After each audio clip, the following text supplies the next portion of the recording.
আসসালামু আলাইকুম রহমতুল্লাহ। প্রিয় শ্রোতামণ্ডলী, আশা করি ভালো আছেন। আমিও আল্লাহ পাকের মেহেরবানিতে ভালো আছি। বাংলাদেশ এবং প্রবাসী সকল ভাই বোনদেরকে জানাই আন্তরিক মোবারকবাদ। যে সমস্ত মায়েদের বাচ্চারা বিছনায় প্রস্রাব করে, এই অহেতুক যন্ত্রণা বিড়ম্বনা থেকে মুক্তি পাওয়ার জন্য আজকের ভিডিও।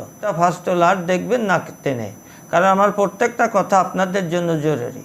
5 বৎসর 7 বৎসর এমনকি 10 বৎসরের বাচ্চাও প্রতিদিন না হলে হঠাৎ একদিন গ্যাপ দিয়ে সপ্তাহ 4-5 দিন যারা পেশাব করে, তাদেরকে আজকে যে রেমেডি দিব, একটা গাছের শিকড়, এইটা যদি মাত্র 7 দিন খাওয়াতে পারেন, ইনশাল্লাহ জীবনে আর বিছনায় পেশাব করবে না। বিছনায় পেশাব করা চিরতরে বন্ধ হয়ে যাবে।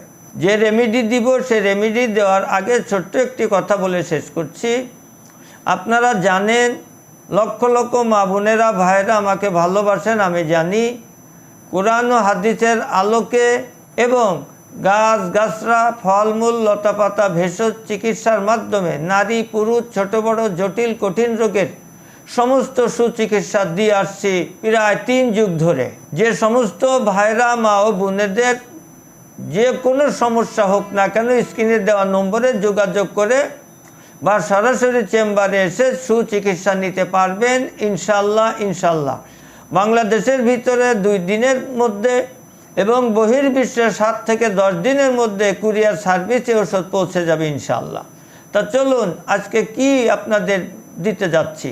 তেলাকুচ গাছ, কেউ তেলাকুচ বলে, তেলাকুচা বলে, তেলাকচু বলে।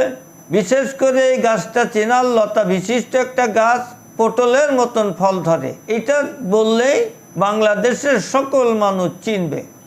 এই গাছের শিকড় প্রতিদিন সকালে এবং রাত্রে 20 থেকে 25 গ্রাম শিকড়ের রস সকালে খাওয়াবেন, রাত্রে খাওয়াবেন, মাত্র গুনে গুনে 7 দিন।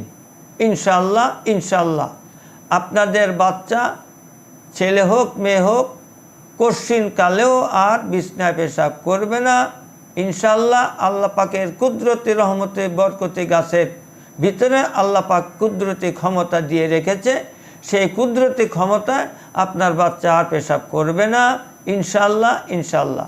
সুতরাং ভেষজ চিকিৎসা গ্রহণ করুন, পরিপূর্ণ ভেজাল মুক্ত সুস্থতা অবলম্বন করুন। আল্লাহ আমাদের সকলকে সেই সুস্থতা দান করুন, আমিন। আজকে এখানেই শেষ করছি। আসসালামু আলাইকুম রহমতুল্লাহ।